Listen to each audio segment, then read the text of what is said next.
Hey everyone, this is Cindy at an open door. This is the hour we call sharing the word. We're currently working with the Guides Divine Union, and as is our habit, we'll begin with a little clip. This is a little bit different. It's a Q&A from the last Costa Rica. So let's see what happens when we listen to this. Okay, here we go.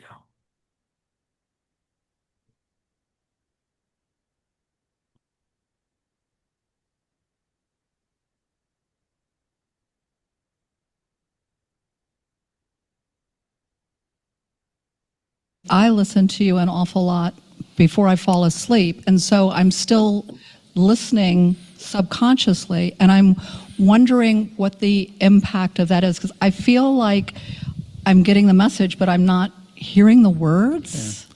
So this is what they've said about the books from the beginning. The books are energetic transmissions that work directly with the reader. So that the real experience of the book is not an intellectual one, it's an energetic one. It's a conversation that I think they're having with you. And they say the books operate on two levels, the energetic, and then there's the words in the page, which are providing a context for the teaching so you don't think you're going nuts when you start having some of these shifts. And it's useful to have a context. Once I think they said they could deliver the entire books without language. You know, the energy that is the books could come in some other form. But I think the books give us a framework experientially. So that's my understanding. They went so far as to say, and I think it was in the third book or something, maybe the fourth book, they say if you have a question while you're reading the books, ask the question, and we'll answer the question in the books. Because they said as we're dictating the books through Paul, we're also with you as you're reading the book, because they're operating outside of the linearity that we're used to. And it's interesting, but people frequently say that I asked a question on page 31, it was answered on page 34. Or I read the book a second time, it was like a whole other book, I never read it before, it was a whole other experience. So I think they're interesting. When the first book was published, I think it was, when was 2010 was the first book. So it was dictated, I guess, in 2009. There was no publicist on the book. The publisher did do nothing, really, to get it out in the world except get it out into the world on the bookshelves and on Amazon. And nobody knew who I was, certainly. I mean, I was a college teacher. I didn't know. I don't know if there probably was a quote-unquote spiritual market in those days. I hate that phrase, but I wasn't part of it, and looking to be. And I was actually kind of pleased that the publisher, was a regular publisher. It wasn't being published by, Rainbow Light Ascension Press out of Sedona, It was like Penguin. It was, oh, wow, this is okay. This is like a real book. I'm not going to get fired from my teaching jobs. It's a real publisher. But what happened was the books were out in the world, and then people started finding it. And there were a lot of reports of people literally walking into a bookstore and it fell off the shelf in front of them. I've heard so many of those. And I mean, that sounds like, this kind of new agey, magical talk, but I've heard it enough times. Oh, maybe so. But what I found really interesting was nobody had told people what to think about this stuff. And because the book was new, there wasn't a conversation being had. And people started leaving these reviews saying, I'm reading this book and my body is vibrating. I'm reading this book and I'm seeing auras. And this is an old joke at this point because I've been saying it for a long time. My favorite was, I'm reading this book and my husband is changing. I thought that was kind of terrific. And a friend of mine who reads for me said a couple of things that were very interesting about this phenomena. And he said, this is important that this has happened this way for you to understand the impact of the texts in the world, because it's not the product of any kind of hype or buzz. It's not like a mood ring. You know what I mean? Look, here's the magical thing.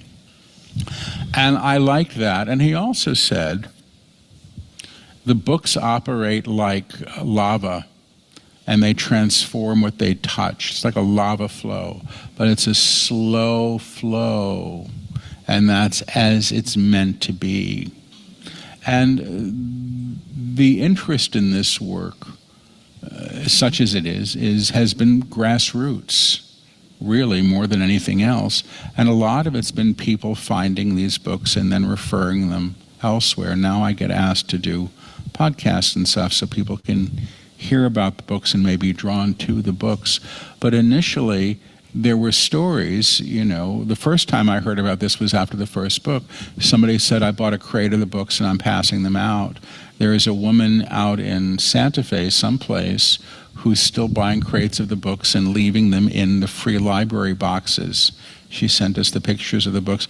Kevin, who's here, was leaving boxes of books in airports for a period of time. There you are, because he said people needed to find it for themselves. And I thought that was really lovely, but it means to me that people are having a personal relationship with the texts. And I think that's what's intended. I have an interesting experience with this, because when people say, I love your books, I'm happy to hear it, but I don't feel any real claim of authorship here at all. I feel like I'm a collaborator. I do feel that I'm present, in high ways and low ways probably for these things, because I interrupt and I have, my own stuff that's going on. But I have my name on the cover now it'll be 13 books next month, and I didn't write any of them. But what I do feel is some sense, I'm going to say some sense, I'm qualifying it, some sense of responsibility to them, because I don't want to be party to something that would be so confusing that it can't be helpful or deceptive. I mean, I don't want that. I don't want to drag that on for the next few lifetimes, believe me. I got enough problems as it is. So, I let the guides take responsibility, and I feel in many ways that they've taken good care of me through this process. There are areas in my life that work very, very, very well now that I never thought would ever work well. Some areas still need a whole bunch of work, I think. But the one thing from the beginning, once I agreed to transcribe and post on my website the first channelings, everything connected to this work has been supplied. I've not had to go look for anything. I really haven't. Even the very first book, the guide said it's going to be the first publisher who reads it, don't haggle. And they said, small press, don't haggle. And I didn't know anything about books and publishing at all. So anyway, I was channeling at Esalen, which was the first time I was actually invited to channel outside of my living room. Once Goddard College would let me channel there where I taught. Esalen was a conference of eggheads mostly. There were scientists and authors and publishers there. And I channeled there before this esteemed audience. I was fairly petrified. And the publisher from Penguin happened to be there, took the manuscript, which had just been proofread and Xeroxed at Kinko's the night before. It was actually hot. The manuscripts were hot in the suitcase from the printer. And he took it with him on the plane back, and he actually wrote me from the plane back and said, this is very interesting. And then the next email was when he landed, which was, when can you come into my office? And it was on the shelf in months. It was never submitted. So none of that stuff happened. So the right people continue to be brought to this to support the work. My job gets to be to show up, and I'm really grateful for that, but that's them. But in fact, this is the one area of my life that perhaps has been somewhat surrendered, because I don't understand how. First of all, I wouldn't know how.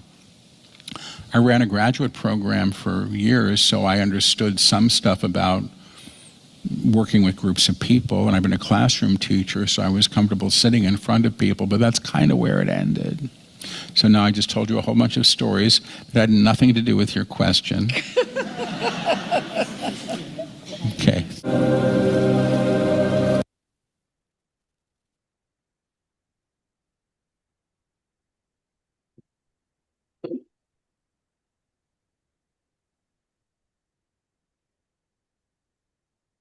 Welcome and good morning, everyone. It's great to see everyone here this beautiful Friday morning.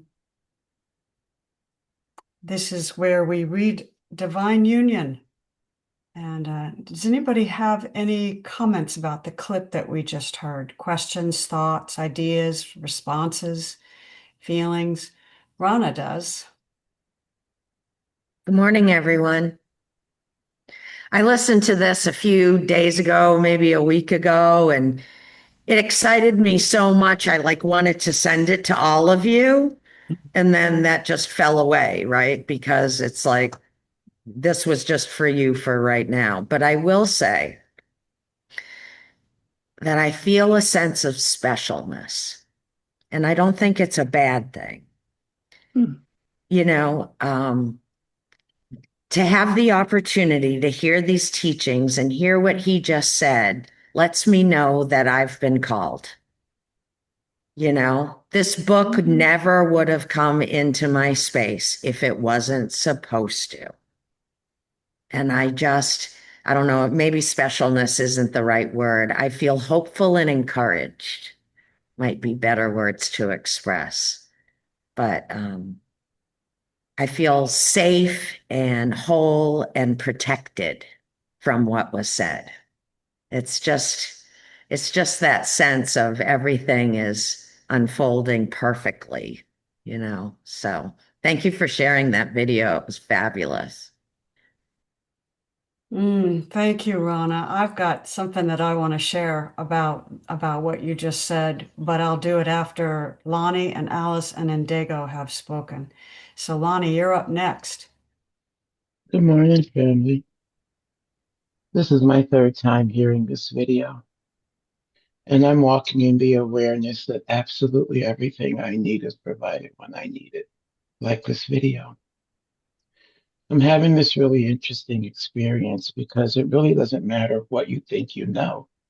When you're in the middle of experience, it's just the experience. And the experience right now is there's some missing of my mom.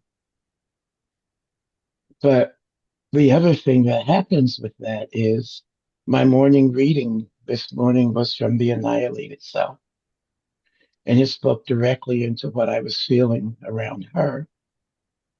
But I'm noticing that this book it's on fire energetically. And as I'm sitting this morning reading it, I'm getting this image, and there's my mother again. She had brain bleeds, and so there was a procedure they did at one time where they took a camera and sent it through all the arteries and veins of her brain and sealed up any bleeding areas. And afterwards, she told me, she says, I don't know why we did this because it wiped away what little memory I still had. But that's what's happening right now as I read The Annihilated Self. It's like that camera's going through all the circuits of the brain and of the, all of those. And it's just zapping out the stuff that's hanging on like a Klingon, And the energy is it just has me in tears. The energy is so strong. And so when I got here, I came this morning. I didn't intend to come this morning. I just needed to see you guys. Mm.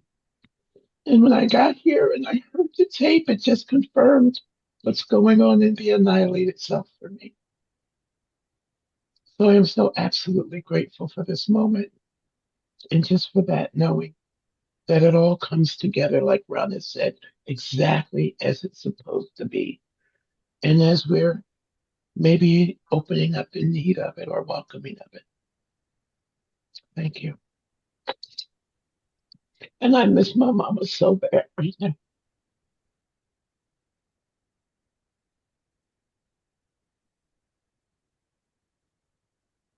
Boy, we've been talking a lot about missing people this week. Yeah. Thank you, Lonnie.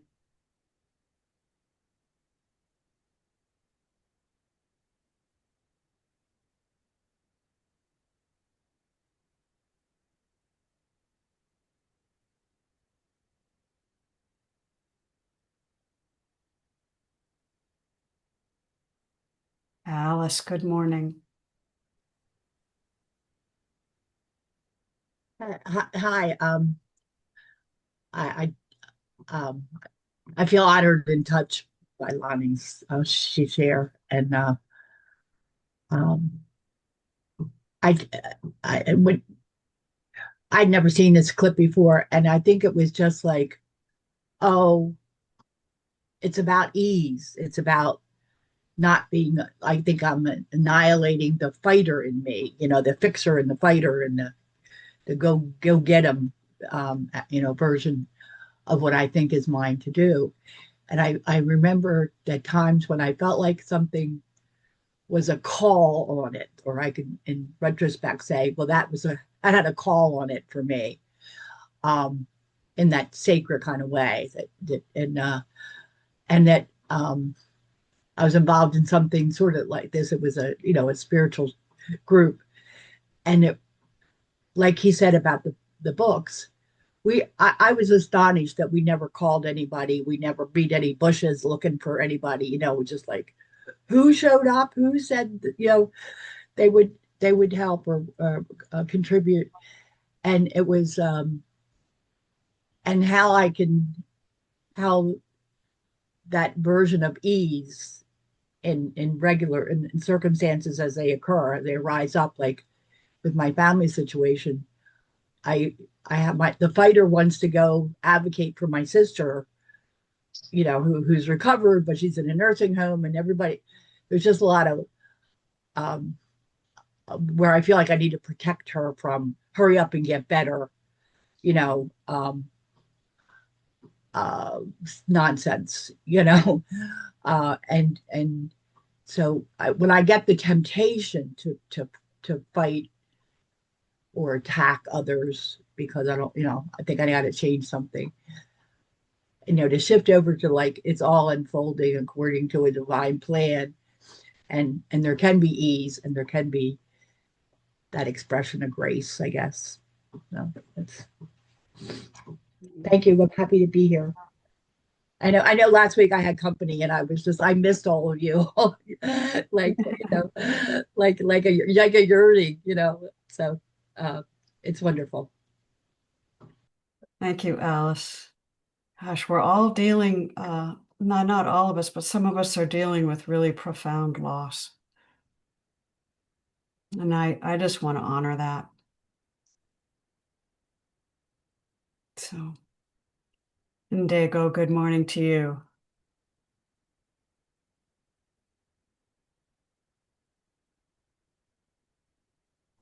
Hi everyone. Um, so great to be here with all of you.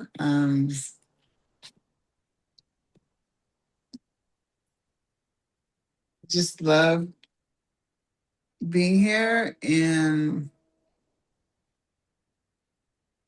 what I've learned is, and I keep learning because I I keep resisting or whatever. And even like I had my aide, she's from Nigeria, and she was trying to tell me what to do or how to do things or tell me it was wrong. And I got angry. I was like, you don't know. You don't know just because it happened to you. You don't know me. You don't know. You're not God. You just and I was so angry. And I had to like walk away. I was just so like, how could you tell me? Are you God? Do you know? I was so angry, really angry. And it took me like half a day. And then that's why I love these teachings because they always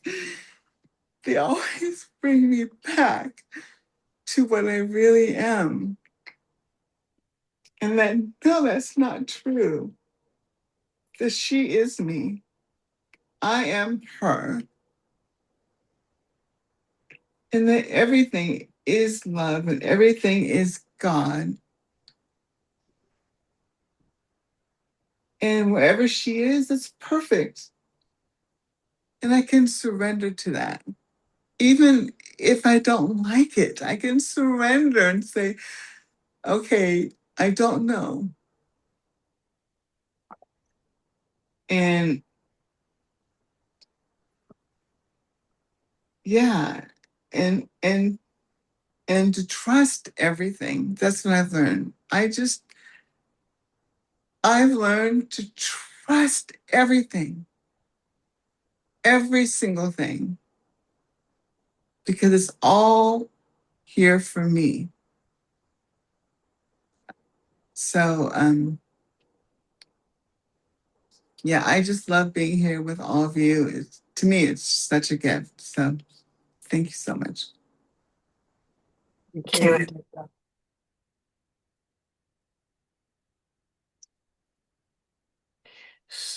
So I would like to also share my appreciation for all of you who are reading this book together. My first experience of reading I Am Word, I forget when or where I picked it up, but it was kind of similar to what Paul described. I can't remember, but it just pulled me right in. And at that time, I belonged to a spiritual book club that met every Friday, which was a wonderful, wonderful experience. But I brought I Am Word to the book group, and there was some trepidation about reading it. It didn't go well. I think people, even though we had read Ramana Maharshi, we had read I Am That, we had done all kinds of really great work. We'd read a little bit of the Course in Miracles. We'd read oh, lots of things, Byron Katie. When we were reading it, there was resistance to it, and I will never. No, I don't want to say I will never forget because I don't really mean it that way. But we were sitting around the host's kitchen table, and we were reading I Am Word, and I was just finishing my turn reading it, and I looked up. And one of the men at the group was just rolling his eyes. He was just so disparaging of the book. And at that moment, I was so open because the words do open you up. And so I was just open to receiving the words. And in that instant, I caught him just in the spirit of ridicule. And it just broke my heart. I was just so disappointed. And so we pulled back, and I put the book down on the table and said, you know, it was really hard for me not to be angry. And I just said, I think it's time that we give this book up because it's obviously not really resonating with people. So I will step back and I'd like to ask somebody to choose something else. So we chose something else and the group moved on from the book. But I of course, kept reading and I read all the books.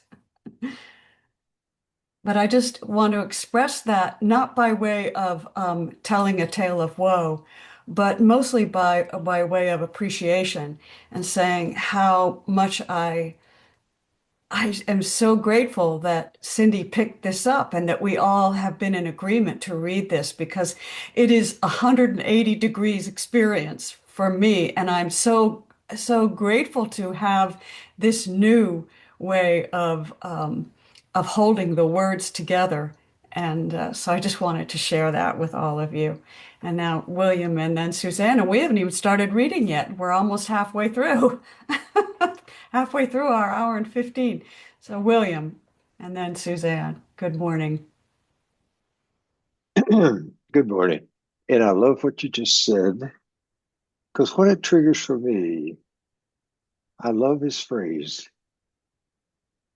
The book gives us some structure, gets us pointed in the correct way, maybe said, but it's like it go what's in the book is beyond the words. And that's what I'm beginning to see. It's the truth, the power.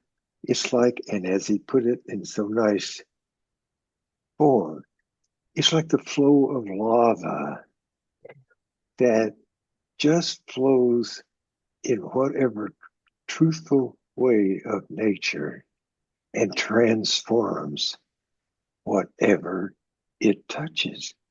And it's my willingness to be touched, and whether it's through grief or ridicule. And I wrote a poem once, Humbled into Surrender. It's the humility, it's the letting go Mm. of, and that lava flow. And as Lonnie was saying, it's like we don't have to do anything, but that's where it's the words are okay, but it's what the truth that's beyond that. It's the silence, it's Mm. the now. And so that's what I get from it. And that's where now the love affair with words is fine because it's that flow of lava underneath, beyond that. That's where the truth lies. Thy will be done. I just resonate with that. It's we all are one. We all are one. There's no I about it, even the way my ego looks at I, and I is just another way. So thank you. Thank you. Thank you. Thank you.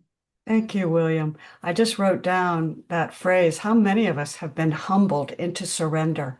What a beautiful expression, William. I really appreciate that. Thank you. Suzanne. Hi, everybody. And I have to tell you that, and probably Cindy said a little bit about it, but it was such a wonderful coming together for me and Cindy. But it also, this group, I mean, I'm inviting everyone in this group, if you're ever near New Rochelle, New York, please call. And I would love to meet you in person. And I would love to have time together. And this time is wonderful. And I have learned so much from all of you. And I think that is in the spirit of the book, as far as I'm concerned. So to me, the book has opened vistas that I had no idea were there. And I can't even explain what they are, except that it has elevated my relationships, it has elevated my sense of self. I mean, my sense of connection. Um, it has it, it has it has allowed me to be more patient. Um, it has allowed me to step back when normally I would step forward. And I know that it's not the words in the book, but it's the energy of the words from the book. And I feel it all the time. And I'm so grateful to be in a group where you too feel it and it's resonating in all your lives. And I really would like to have you come over for a cup of coffee sometime. I think we all feel that way. Boy, yeah, you're speaking for the group, Suzanne. Oh, okay. That would be so great. Yeah, anyway, I won't go into that. Thank you, Suzanne. Lonnie, you're up next. I'll be really quick because that every time I hear that term about the lava, it really hits. And I asked a question internally about it, and I realized sometimes the tears that come with this reading and these two books right now are really just I'm always in tears. And I realized that sometimes the tears are because of how absolutely beautiful everything is. And sometimes the tears are because of the lava and because what it is moving through. There's this knowing that once the lava comes through there, it will never be the same again. That what I've been walking and holding on to or using or whatever it is, that once that lava of love hits it and of truth hits it, that it is changed forever. And so I think that there may be a bit of grief that goes on in those tears, not for not wanting to lose it, but almost in celebration of how it served and in the letting go of it. So I think that the tears have a lot of meaning. None of them bad. Thank you. All righty. I put in the chat where we are. Does anybody need to have me put that in again? Page 74 is where we are, the first paragraph, a mandate of separation. So I have my pencil ready. Who would like to read this morning? Okay, Suzanne and Cindy and Ndago. Who did I miss? Okay, we'll start with those three, and then I will use my discretion and find people. Suzanne, do you want to start out and we'll read a mandate? And why don't you just read to the middle of page 75? So, Okay. all right. Okay, so a mandate of separation has always been that some are worthy of the kingdom and some are not. You are all worthy of the kingdom. But the entrance to the kingdom has been so prohibitive that most of you have gone away, thinking it an impossibility to rely upon the divine to support you in your entrance to it. There's the lava flow. It is in the divine self that claims entry. It is the divine self that knows the holiness in all things. And it is the divine self enacted through you and then through all you meet and all you experience that paves the way for the higher template to be claimed. Now, the higher template, as we said, already expresses. It is already there. It is a level of tone that is aligned does not. It is a level of tone that is aligned to that does not hold the mandate of separation. I think they missed a that. It does not know separation. You have been entrained there, habituated to act upon it. The teachings we offer you are not only a way forward, they create a path for many to follow. When you open the door and enter the upper room, you are allowing all you meet or may never meet to follow in your stead through vibrational accord. We could care not if you ever read another book that we author. We could care not if you believe what we say. We care greatly that you operate in an agreement to your true nature, because it is your true nature that ushers in the new era that will be claimed a time of light. We are present for you now. We will continue this teaching when we wish. Indeed, in the text. Stop now, please. Period, period, period. So there's a lot in there. Um, I think it was pre-seen actually when William was talking about the flow. I think that's kind of what they're talking about here, that it is the divine self that does all the work, and all we have to allow for is to let that flow through us. I don't know. Does anyone else have anything? Okay. Okay. So day 5, when we see you before us and we acknowledge your histories, we demonstrate 2 things. You are not what you think, nor are you what you thought you were. And that means always. The small self's identification through time carries with it a mission. I have always been separate. I believe this to be so, and I will claim this in all my ways. Because the divine self claims itself in union, it does not hold that memory. To be beyond the memory of separation is to claim the true self as primary and in equivalency with the source of all things. Now, equivalency does not mean that you are the great I am, the absolute I am. The idea self, in a separate way, still has some use, but you are not on a mountain decreeing that you are God. That would usually entail the egoic structure acclimating these teachings and using it for its own benefit. There is true humility in this awareness. There's that word, humility. I love that. I am one with Source. There is true grace in the acknowledgement that the divine self is ever present, even when it does not seem to be.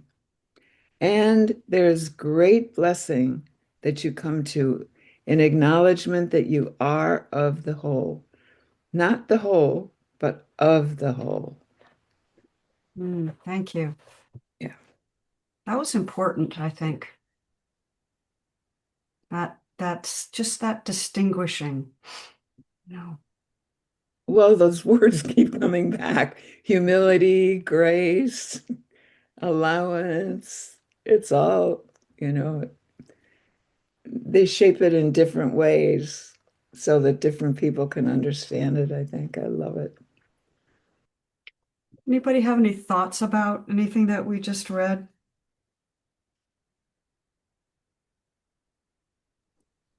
You know, I love how it says that you are not the whole, um you are of the whole. You are part of the whole. So we are all one. We are not, I'm not God. I'm of God. We are all of God, yeah. which is, I love that because it just, it just resonates. Or I don't know. I really love that. It just, yeah, it Well, just, it both reinforces identity and lifts the responsibility, right? The course says you did not make yourself. You did not create yourself. You are of the creator, but you didn't create yourself. And I feel that same way in Dago. yeah, it's like I can go, oh, okay. Wow, I don't have to do anything. Wow. It's like it just takes that whole load off of my back. Like, oh my God, I can relax. Yeah, I totally agree. Oh, Cindy, what do you have for us this morning? And you're up next to read, so why don't you say your piece and then you can read anytime. Thank you. I'm in what I was listening to this morning, which was from day 5 of Beyond Known, which is this is the 13th book this was the end of a chapter in the 15th book, which is Beyond Known, I guess is the name of the book even. But what they were saying was, and this is not a direct quote, they were saying the tree is God, the dirt that the tree is growing from is God, the hand that touches the tree is God, the sensation of touching the tree is God. The thought, this is a tree, is God. They were they were reminding everything is God, including the thinking and the words that some part wants to disparage or put like I don't want to limit, but that too is God. And they just for a few minutes were going on to recognizing that the sensations are God, the thoughts are God, the form is God, what it grows in is God. There's nothing that isn't God. And I just love how it deepens what I'm experiencing as we read this now. So I'll read. Yes, please. Okay. Now, the monad is the aspect of the whole that has come in a singular form, but is also one with the whole. In other words, the raindrop that is the storm, or the small flame that is of the great fire. The expansiveness you reach when you release the legacy that history has endowed separation with is beyond what you can imagine.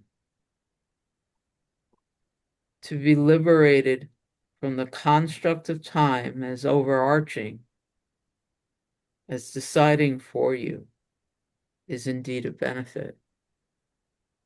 This does not mean you are out of time as much as unbound by the idea of time. And it is the idea of time that we wish to speak to.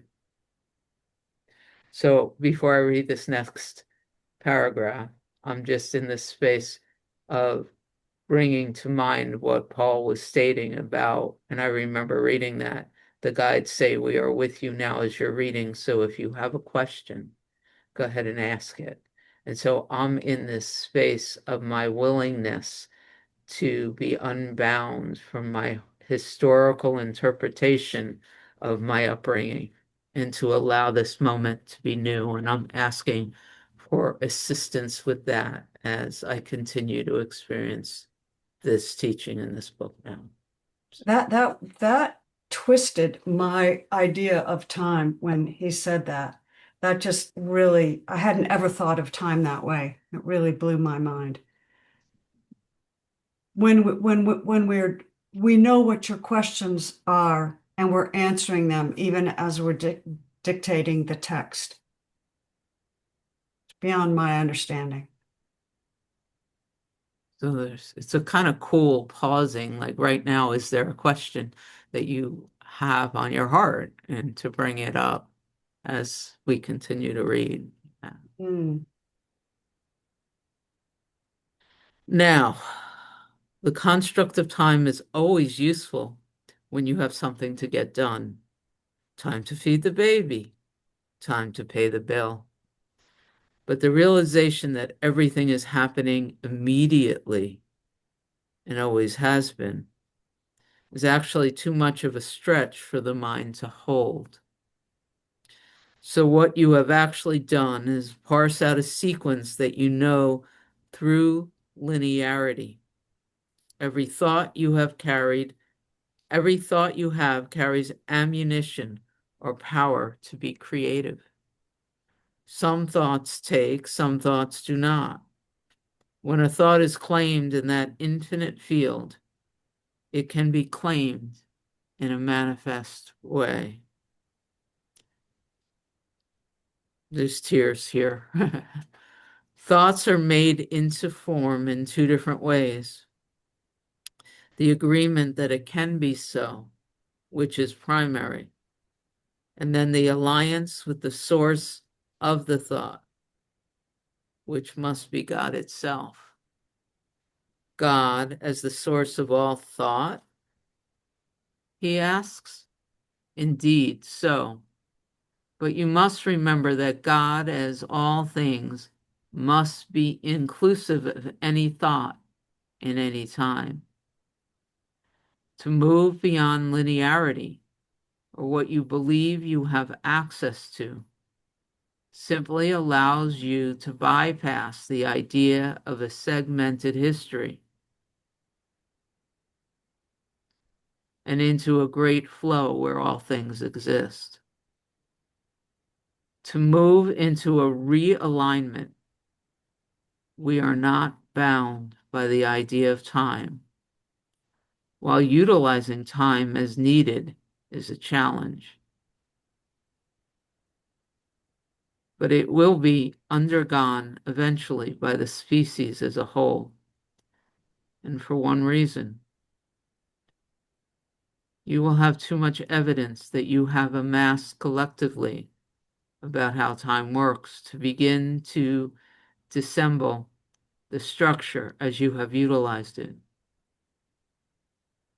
When you understand that you can speed up time in your experience or slow it down, and the manifestations that occur can be in agreement to that, you will stop feeling bound by an absolute sense of urgency.